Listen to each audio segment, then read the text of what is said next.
প্রিয় শিক্ষার্থীরা, আশা করি তোমরা সবাই ভালো আছো। লায়ন্স স্কুল কলেজ রংপুর কর্তৃক আয়োজিত অনলাইন ক্লাসে তোমাদের স্বাগত। তোমাদের গত ক্লাসে আমরা পঞ্চম অধ্যায় সম্পর্কে আলোচনা করেছিলাম। তো আজকেও তোমাদের পঞ্চম অধ্যায়ের অ্যালগরিদম নিয়ে আমি একটু আলোচনা করব। তাহলে চলো শুরু করি আমাদের আজকের ক্লাস। দেখো, আজকে আমরা শিখবো পঞ্চম অধ্যায়ে। আমরা অ্যালগরিদমের আগের দিন করছিলাম। তো অ্যালগরিদমের আমাদের যে সৃজনশীলগুলো আসে, এই সৃজনশীলগুলো অ্যাকচুয়ালি আমরা কিভাবে ক্র্যাক করতে পারি সেই বিষয় সম্পর্কে আমরা আজকে জানবো। তো দেখা গেল তোমাদের একটা সৃজনশীল দেওয়া আছে, একটি এমআই ফোনের দাম x টাকা, একটি আইফোনের দাম এমআই ফোনের থেকে 20% বেশি। তো প্রশ্ন দেওয়া আছে আইফোনের দাম নির্ণয়ের জন্য একটি অ্যালগরিদম লেখো। তো আমাদেরকে প্রথমে মাথায় রাখতে হবে, আমরা যখনই সৃজনশীল প্রশ্ন প্র্যাকটিস করতে যাই, আমাদের সবথেকে বড় প্রবলেম হয় আমরা সৃজনশীলটা ঠিকঠাক মতো বুঝতে পারি না, যার জন্য আমাদের জানা সত্ত্বেও হয়তো আমরা সেই কোশ্চেনটার অ্যান্সার দিতে পারি। তো আমরা যদি সৃজনশীলটা একটু ভালো মতো পড়ি এবং কোশ্চেনটা ভালো মতো পড়ি, তাহলে দেখা যাবে আসলে অঙ্কটা এমন কোনো কিছু কঠিন না, যেটা তোমাদের কাছে হয়তো অনেক কঠিন মনে হতে পারে, কিন্তু আসলে অঙ্কটা কিছুই কঠিন না। এই সমস্ত অঙ্ক আমরা ক্লাস 6, 7, 8, 9, 10 করে আসছি। তো এটা খুবই একটা ইজি অঙ্ক, একটু আমাদের সাধারণ বুদ্ধিমত্তা খাটাইতে হবে। দেখো বলছে একটি এমআই ফোনের দাম x টাকা, তাহলে আমরা পাইলাম কি, একটা এমআই ফোন যার দাম x টাকা। বলছে একটি আইফোনের দাম এমআই ফোনের 20% বেশি, থেকে 20% বেশি। আমাদের কি চাইছে কোশ্চেন, আইফোনের দাম নির্ণয় করতে বলছে। অতএব আইফোনের দামটা কত হতে পারে? আইফোনের দাম হবে এরকম, x টাকাটা তো থাকতেছেই, x টাকাটা কি আইফোনের দাম, সরি এমআই ফোনের দাম। কারণ দেখো বলছে এমআই ফোনের দাম x টাকা, একটি আইফোনের দাম এমআই ফোনের থেকে 20% বেশি। অর্থাৎ এমআই ফোনের দামটা তো থাকতেছে, যেটা কিনা x টাকা, তার সাথে কি হবে, এমআই ফোনের 20% বেশি, এটা অ্যাড হবে। তাহলে এমআই ফোনের 20% কত ইনটু 20%। তো 20%টা যদি আমরা এরকম পার্সেন্ট করে লিখি, তাহলে তো আমাদের ক্যালকুলেশন করা মুশকিল হবে। সেক্ষেত্রে আমরা পার্সেন্টটা কিভাবে লিখবো, 20/100। আর যদি তোমাদেরকে ভেঙে বলতে চাই, দেখো এরকম হবে, 100 টাকায়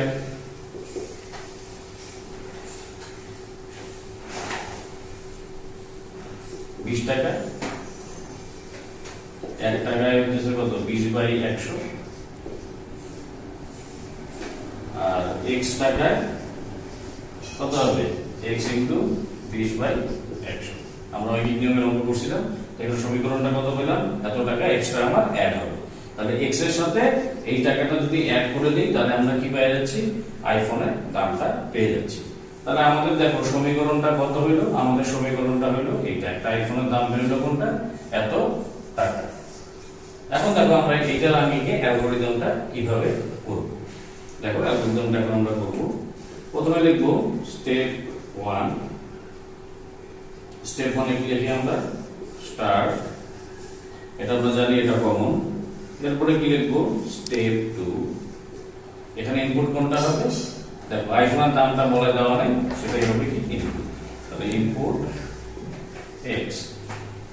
এরপরে কি হবে, স্টেপ 3। এই যে আমরা যে সমীকরণটা পাইলাম, এই সমীকরণটা কোনো না কোনো একটা ভেরিয়েবলের মধ্যে বা চলকের মধ্যে রেখে দেব। তো আমরা ভেরিয়েবলটা ধরে নিলাম i, যেটা আইফোনের দাম i equals to x plus x into 20/100।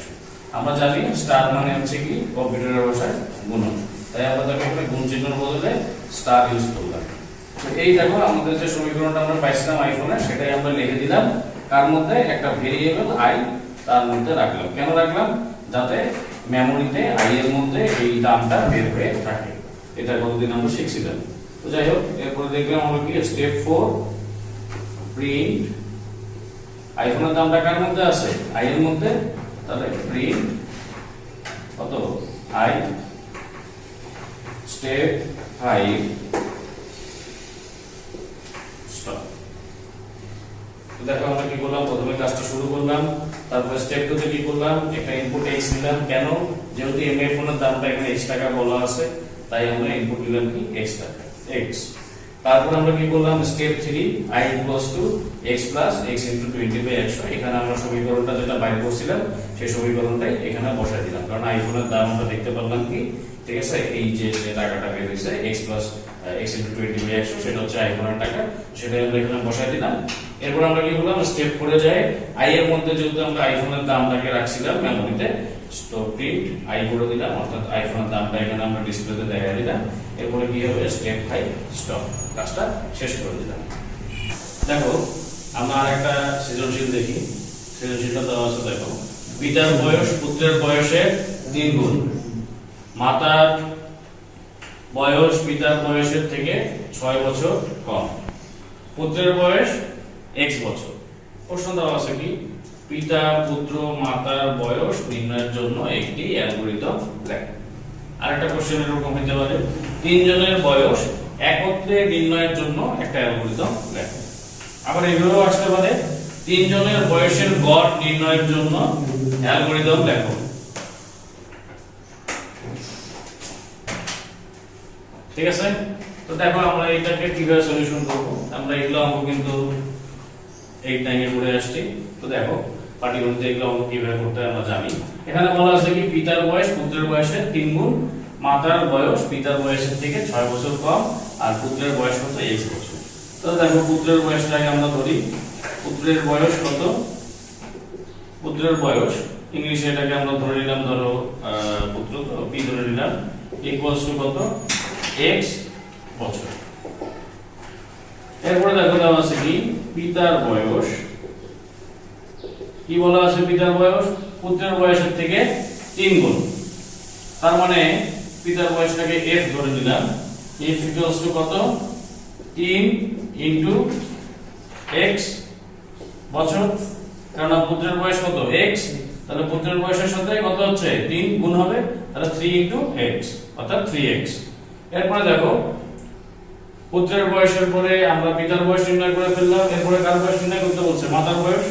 তো দেখো আমরা দেখব কি, মাতার বয়স ধরে নিলাম m ইকুয়ালস টু কত, পিতার বয়সের থেকে 6 বছর কম, তাহলে পিতার বয়স কত বেরিয়েছে, 3x বা f, যে কোনো একটা আমরা ধরতে পারি, কারণ f ইকুয়ালস টু আমরা কি 3 ইনটু x লিখি, অর্থাৎ f ও বলতে পারি, আবার কি 3 ইনটু x ও বলতে পারি, অর্থাৎ তোমরা এভাবে লিখতে পারো f মাইনাস 6 বছর, এটাও লেখা যায়, কারণ f এর মান কত, 3 ইনটু x। আবার এরকমও লিখতে পারো 3 ইনটু x মাইনাস 6, এটাও লেখা যায়, হয় এটা বা এটা, যে কোনো একটা সমীকরণ লিখলে চলবে। কারণ দেখো f এর মান এটা, অর্থাৎ f এর মান বসাও করতে পারবো, বা এই যে f যেটা আমরা ধরে নিয়েছিলাম সেটা দিয়েও আমরা করতে পারবো। তা আমাদের দেখো আমরা সমীকরণ কয়টা পেলাম, একটা হচ্ছে f পাইলাম, একটা p পাইলাম, একটা কি m পাইলাম।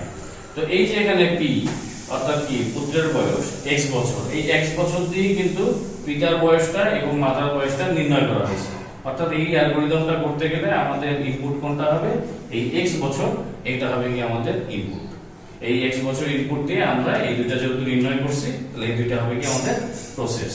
তো দেখো আমরা কিভাবে করব, আমি এখানে কেটে দিলাম, এখানে দেখিয়ে দিই। তো দেখো এই যে স্টেপ 1 কি হবে, স্টার্ট, স্টেপ 2 ইনপুট x, এরপর কি হবে, স্টেপ 3 আমরা কি একটা সমীকরণ বের করছিলাম, f ইকুয়ালস টু কত বের করছিলাম আমরা, 3 ইনটু x। আরেকটা যেটা সমীকরণ বের করছিলাম সেটা লিখবো f এর ঠিক নিচে, সেটা কি বের করছিলাম, m ইকুয়ালস টু কি বের করছিলাম, 3 into x, sorry 3 into x minus 6, এটাও লিখতে পারি, অথবা কোনটা লিখতে পারি, f মাইনাস 6, যে কোনো একটা লিখলেই চলবে। আমরা এটাই প্রথমেরটাই রাখলাম, মান বসানো আছে যেটা সেটাই রাখলাম। তো এই হলো আমাদের দুটো সমীকরণ। আর আমাদের কাছে কি চাইছে, দেখো কোশ্চেনটা পিতা পুত্র মাতার বয়স, তিনজনের বয়সই চাইছে। তো তিনজনের বয়সই যখন চাইছে, তাহলে আমার কি পিতার বয়স এখানে আছে, মাতার বয়স এখানে আছে, আর পুত্রের বয়স এখানে আমরা অলরেডি ইনপুটে নিছি। তাহলে প্রিন্ট কি কি হবে, দেখো স্টেপ 4 প্রিন্ট, একটা হচ্ছে কি x, অর্থাৎ পুত্রের বয়সটা প্রিন্ট হয়ে গেল, এরপরে কি f অর্থাৎ কি এই যে আমাদের পিতার বয়স যেটা আমরা বের করলাম সেটা প্রিন্ট হয়ে গেল, আর এটা কি প্রিন্ট হবে m, অর্থাৎ মাতার বয়স কোনটা সেটা প্রিন্ট হয়ে গেল। তারপরে কি হবে স্টেপ 5 স্টপ। এই হলো আমাদের প্রথমটার সলিউশন, যে পিতা পুত্র মাতার বয়স নির্ণয়ের জন্য যে অ্যালগরিদম সেটা আমরা করে ফেললাম। এরপরে দেখো তিনজনের বয়স একত্রে নির্ণয়ের জন্য একটা অ্যালগরিদম লিখতে বলছে।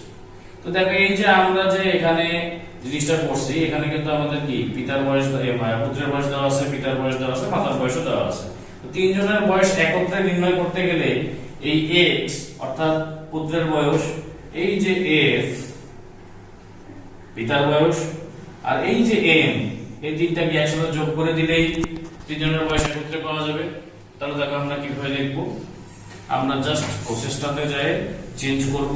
কি চেঞ্জ করব,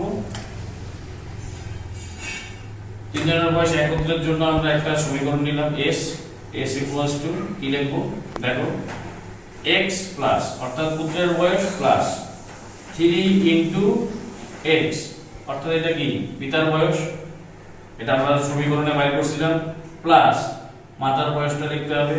মাতার বয়স কত 3 ইনটু x মাইনাস 6, এটা একটা ব্র্যাকেটে রাখি তাহলে সুবিধা হবে। এটা একটা তোমাদের জন্য ব্র্যাকেট দিলাম, যদিও লাগে না তারপরেও দিলাম। তাহলে দেখো এই যে s এর মধ্যে আমরা কি পাইলাম, এই x টা হচ্ছে কি আমাদের পুত্রের বয়স, এই যে 3x যেটা আছে 3 ইনটু x এটা হচ্ছে কি পিতার বয়স, আর এই যে যেটা আছে 3 ইনটু x মাইনাস 6 এটা হচ্ছে কি মাতার বয়স। তাহলে কি পুত্র পিতা এবং মাতার বয়সের যোগফলটা কার মধ্যে থাকলো s এর মধ্যে। তো বোঝানোর জন্য তোমাদেরকে এভাবে লিখছি, আমি একটু ফ্রেশ করে লিখে দেই। তাহলে দেখো কি পেলাম x প্লাস 3 ইনটু x অর্থাৎ পিতার বয়স প্লাস 3 ইনটু x মাইনাস 6, এটা হচ্ছে কি মায়ের বয়স। এই টোটাল হলো আমাদের এসে আমরা তিনজনের বয়সের যে মোট সেই মোটটা পেয়ে গেলাম। তাহলে প্রিন্টে কি লিখবো প্রিন্ট s, অর্থাৎ s এর মধ্যে তিনজনের বয়সের যে সমষ্টি সমষ্টিটা আছে প্রিন্ট s, বাকি যা কিছু আছে সবকিছু ঠিক থাকবে। আশা করি তোমরা এটা বুঝতে পারছো। তোমাদের হোমওয়ার্ক যেটা থাকবে এই যে 2 নম্বরটা তো আমি করে দিলাম, এই 3 নম্বর যেটা আছে 3 নম্বরটা হচ্ছে তোমাদের হোমওয়ার্ক, এটা তোমরা বাসায় করবে। আজকে তোমাদের ক্লাস এই অবধি, আশা করি তোমরা সবাই বুঝতে পেরেছো। এর পরের দিন আমরা ফ্লোচার্ট সম্পর্কে আলোচনা করব। তো ফ্লোচার্ট সম্পর্কে আলোচনা করার জন্য তোমাদেরকে একটা চার্ট অবশ্যই মুখস্থ করতে হবে। তোমরা তোমাদের পাঠ্য বইতে যার যেই পাঠ্য বই আছে না কেন সেই পাঠ্য বইতে দেখবে প্রোগ্রামিং চ্যাপ্টারে প্রোগ্রাম ফ্লোচার্ট বলে একটা লিস্ট আছে, যেখানে বিভিন্ন রকমের সাংকেতিক চিহ্ন দেওয়া আছে। সেই সাংকেতিক চিহ্নগুলো কি কি কাজ, এই কাজগুলো তোমাদের মুখস্থ করতে হবে। যেমন আমি একটু উদাহরণ দিয়ে দিই তোমাদেরকে, দেখবে যে এরকম দেওয়া আছে ওভাল শেপ, এটা ইকুয়ালস টু লেখা আছে শুরু বা শেষ। এরকম দেখবে যে সামান্তরিক, এটা ইকুয়ালস টু দেওয়া আছে ইনপুট বা আউটপুট। এই জিনিসগুলো এটা একটা দেখবে একটা ছকের মধ্যে দেওয়া আছে, প্রত্যেকটা বইতেই দেওয়া আছে। নামটা কি প্রোগ্রাম ফ্লোচার্ট, প্রোগ্রাম ফ্লোচার্ট। এই প্রোগ্রাম ফ্লোচার্টের যে তোমাদের এরকম টেবিলটা দেওয়া আছে, এই টেবিলটা তোমরা অবশ্যই এর পরের দিন দেখে রাখবে, না হলে তোমাদের ফ্লোচার্ট বুঝতে অসুবিধা হবে। তো এটা তোমাদের হোমওয়ার্ক থাকলো, প্রোগ্রাম ফ্লোচার্টটা তোমাদের হোমওয়ার্ক, এবং এই 3 নম্বর অঙ্কটা তোমরা করে রাখবে, এটা তোমাদের হোমওয়ার্ক। তো আজকে এই অবধি, তোমরা সবাই ভালো থাকো, সুস্থ থাকো, পরের ক্লাসে আবার দেখা।